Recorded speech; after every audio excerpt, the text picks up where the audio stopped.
Je m'appelle Alexei Titarenko. Je suis né à Saint-Pétersbourg. J'habite Saint-Pétersbourg. Je photographie Pétersbourg depuis l'âge de 8 ans et toute mon œuvre est consacrée à cette ville. On peut dire que l'histoire de la ville, l'histoire de la Russie de ces 20 dernières années se reflète tout entière dans mes photographies.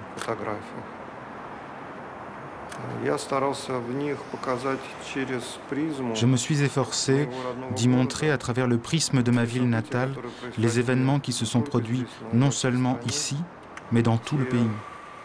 Les changements, les catastrophes, les tragédies humaines que la ville et les habitants de ce pays ont traversées.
Un artiste, un photographe par exemple, porte toujours en lui un certain nombre d'idées et ne sait pas à quoi elles ressemblent.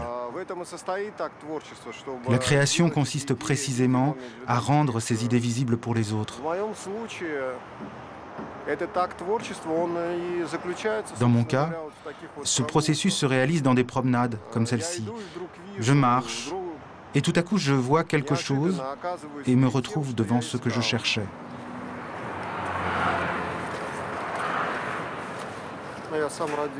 Je suis moi-même né dans une petite rue industrielle, sur l'île Vassilievski.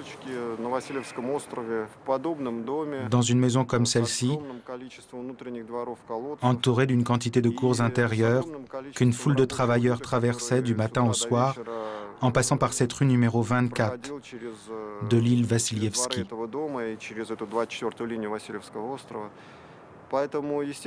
Mes souvenirs d'enfance se mêlent aujourd'hui naturellement à ce que j'observe. Quand je suis frappé par un bâtiment,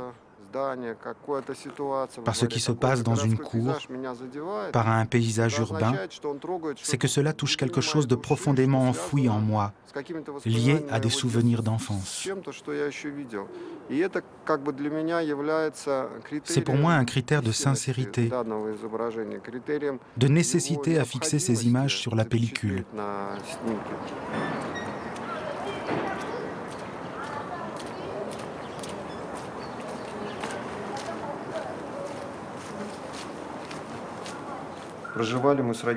Nous vivions avec mes parents dans un appartement communautaire.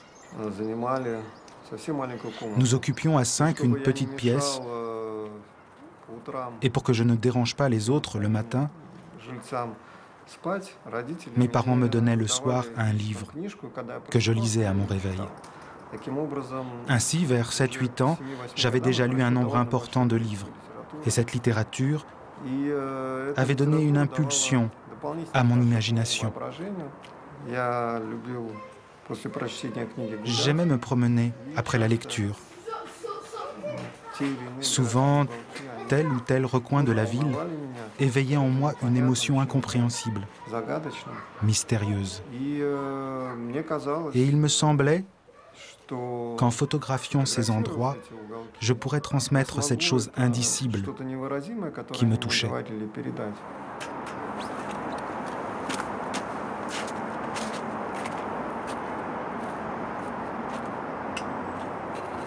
Je prenais l'appareil photo que m'avaient offert mes parents et j'essayais d'aller faire des photos dans tel ou tel quartier de la ville.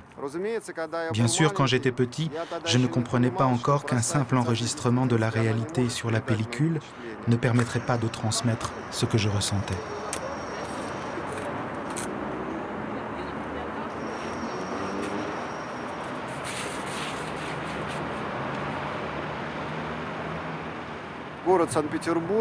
La ville de Saint-Pétersbourg a un peu conservé son visage du XIXe siècle.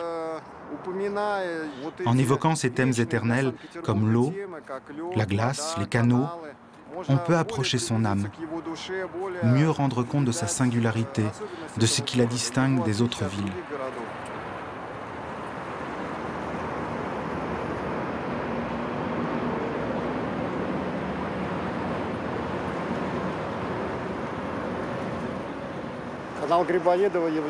Le canal Griboïedov est un des lieux de promenade préférés des habitants de Saint-Pétersbourg.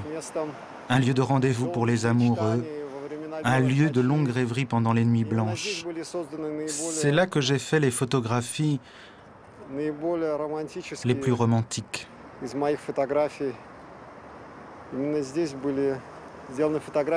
Les plus proches des récits de Dostoïevski et de son roman Crimes et châtiments.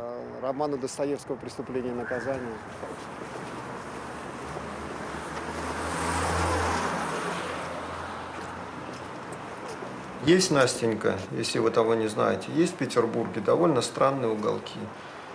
В эти места как будто не заглядывает то же солнце, которое светит для всех петербургских людей, а заглядывает какое-то другое, новое, как будто нарочно заказанное для этих углов, и светит на все иным, особенным светом. Услышите вы, что в этих местах проживают странные люди, мечтатели.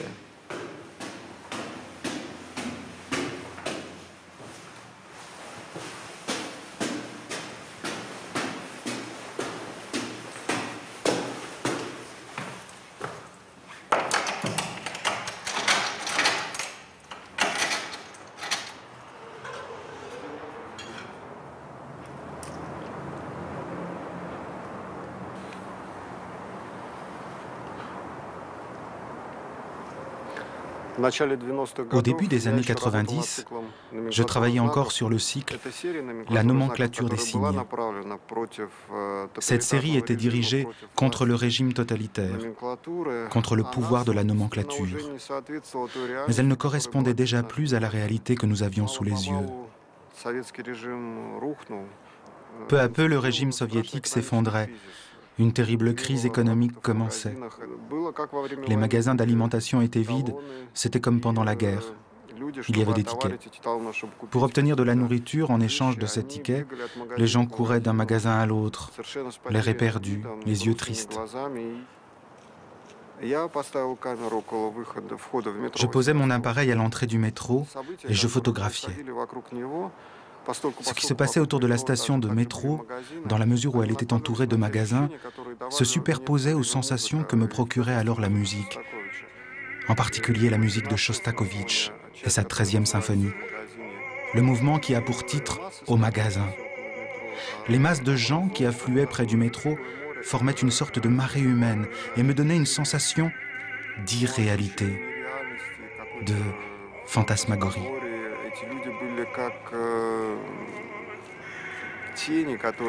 Ces gens étaient comme des ombres qu'on rencontre dans un tout autre monde. Je décidais d'exprimer cela dans mon travail. Pour représenter cette impression, je devais trouver une métaphore visuelle qui permette que le spectateur partage mes propres sensations aussi précisément que possible. Je décidai de tenter d'utiliser pour cela le procédé de longue exposition.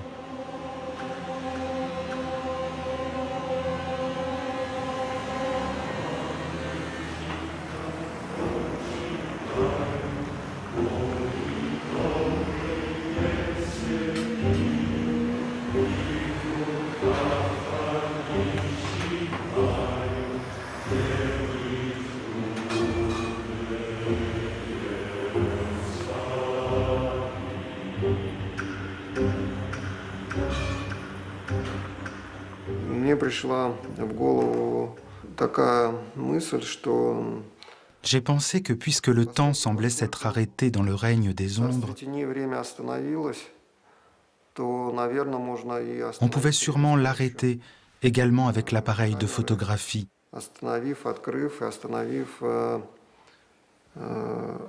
En laissant l'obturateur dans une position d'ouverture.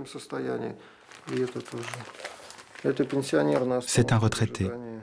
Il attend le trolleybus à la station. Et en fait, il attend on ne sait quoi, peut-être des jours meilleurs. Le trolley permet d'exprimer ce laps de temps qui s'est écoulé.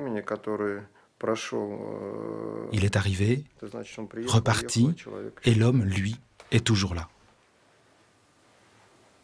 Il y a une relation au temps qui est très différente de l'approche photographique traditionnelle, où dans l'histoire de la photographie, le temps, c'est une des composantes essentielles de l'acte photographique. C'est-à-dire, la photographie, c'est un croisement entre un certain espace à un certain moment donné. Donc il y a une rencontre de l'espace et du temps qui se fait à l'intérieur du cadre. Lui, c'est vrai que le temps n'existe pas en tant que moment précis. Il faudrait plutôt parler d'une espèce de durée, quoi, de quelque chose qui est sans arrêt en mouvement. Et là, la photo est une portion de mouvement, finalement.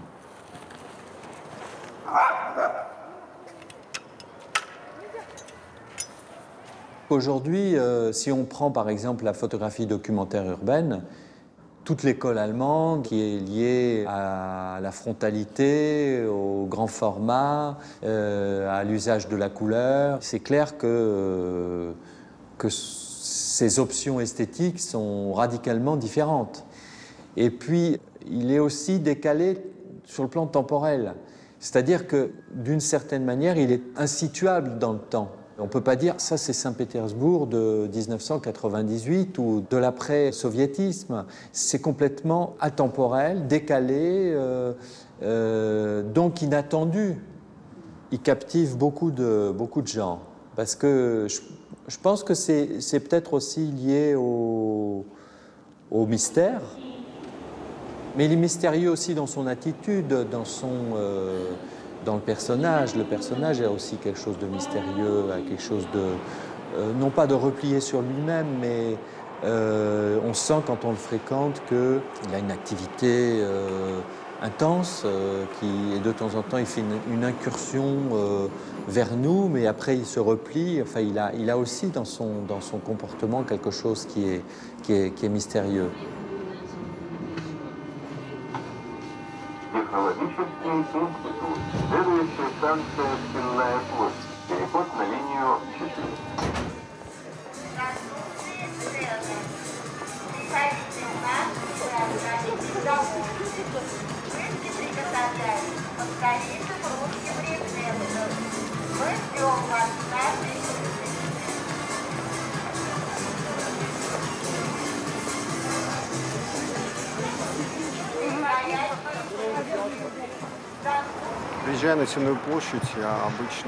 Arrivé à la place aux Foins, je commençais habituellement ma promenade dans le quartier à cet endroit où l'on voit maintenant une plaque commémorative indiquant qu'ici a vécu Fyodor Mikhailovitch Dostoïevski. C'est au coin de cette rue que j'ai pris cette photo. J'ai photographié plusieurs fois du même endroit, mais à un moment, j'ai décidé de bouger un peu l'appareil pendant la prise. Et cela a donné une atmosphère tout à fait remarquable, aérienne et brumeuse, mystérieuse. Cette atmosphère de Saint-Pétersbourg m'avait toujours inspiré. J'avais toujours voulu l'exprimer dans mon travail. Et c'est précisément ici que j'ai réussi à la saisir.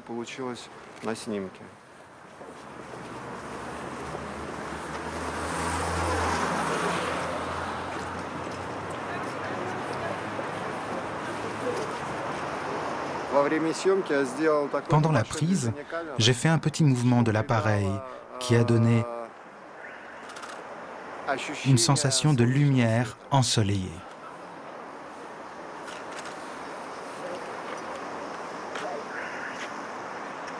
L'épaisseur de la lumière, elle est quand même très caractéristique de ce travail-là. C'est quand même ce qu'il cherche toujours à capter, je dirais, c'est cette présence d'une lumière qui est très spécifique à cette ville et qui photographiquement est exploitée de tas de façons différentes, mais toujours de manière à la rendre encore plus présente.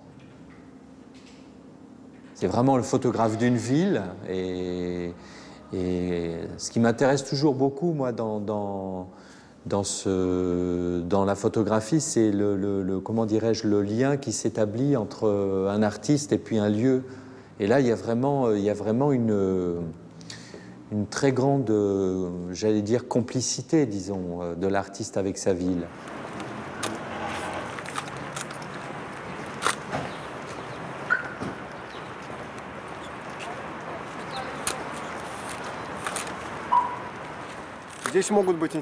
Ici, il peut y avoir des sujets intéressants, parce qu'il y a un marché tout près et qu'il y a beaucoup de passages.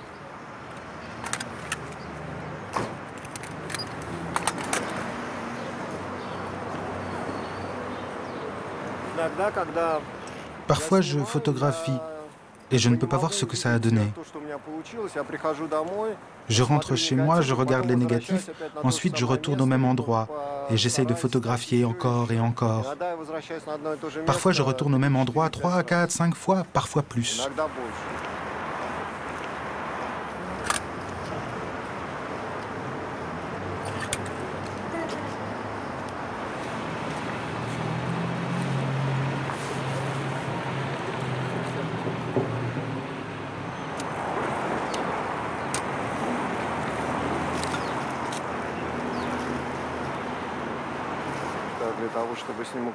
Pour que le cliché soit bon, il faut que les gens se détachent sur le fond de cette citerne. Mais cette femme, elle va se fondre au contraire. Et puis ses vêtements ne sont pas caractéristiques.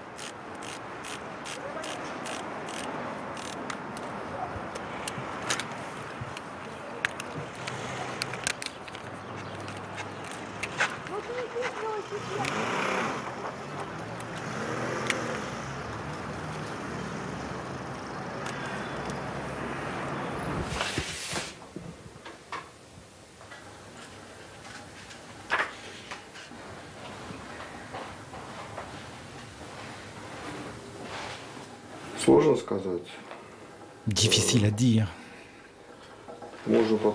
On peut essayer celle-là, par exemple. Elle a quelque chose d'inhabituel.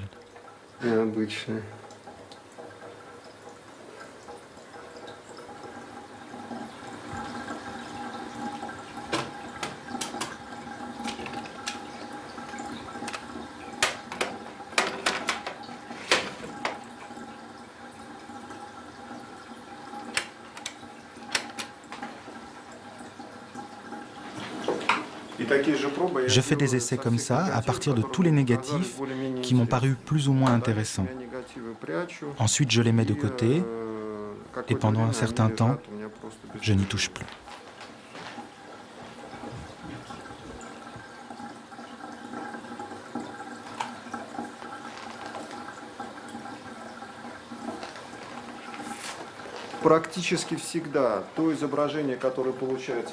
Pratiquement toujours, l'image obtenue à partir du négatif est en fait loin du choc, de l'émotion que j'ai eue en me promenant et en arrêtant mon attention sur tel ou tel sujet à photographier.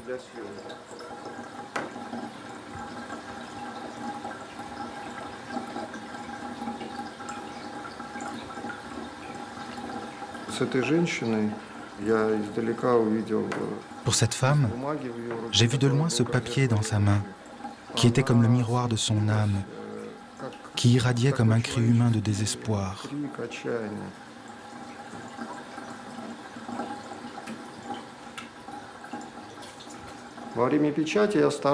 Pendant le tirage, je m'efforce bien sûr de concentrer l'attention du spectateur sur tel ou tel détail qui m'a attiré quand j'ai fait la photo.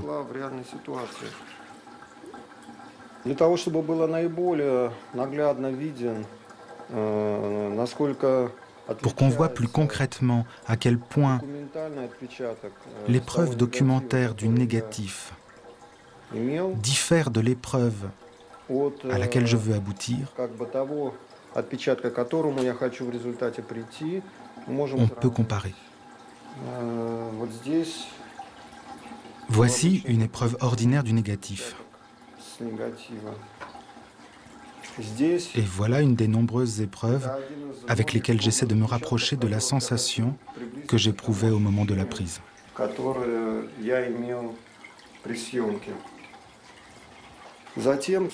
Ensuite, dans le cas de cette photo, il me faudra encore travailler le blanchiment et effectuer le virage.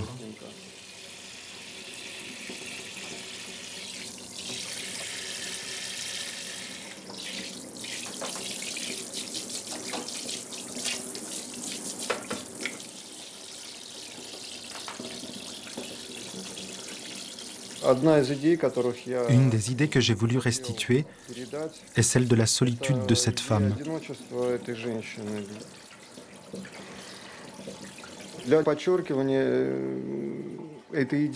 Pour l'accentuer, j'ai voulu créer une atmosphère d'enfermement autour d'elle.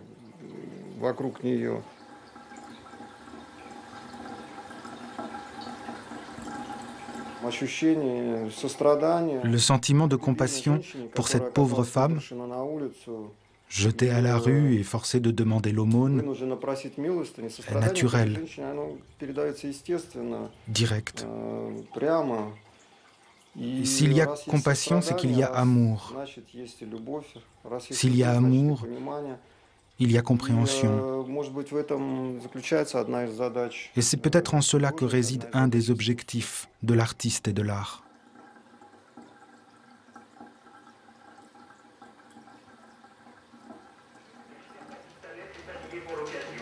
Des couleurs dans les rues, des fleurs, des tapis rouges et un immense chapiteau pour inaugurer l'ouverture de cette ligne de bus entre les deux Cachemires. Oui, l'artiste vit seul.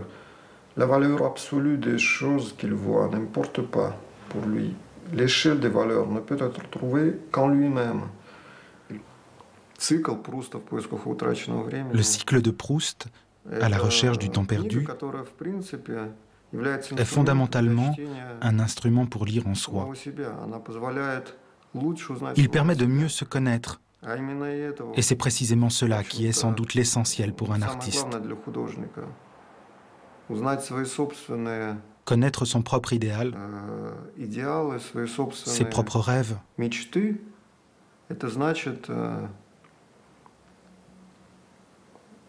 Cela veut dire connaître le but de sa vie, le but de son œuvre.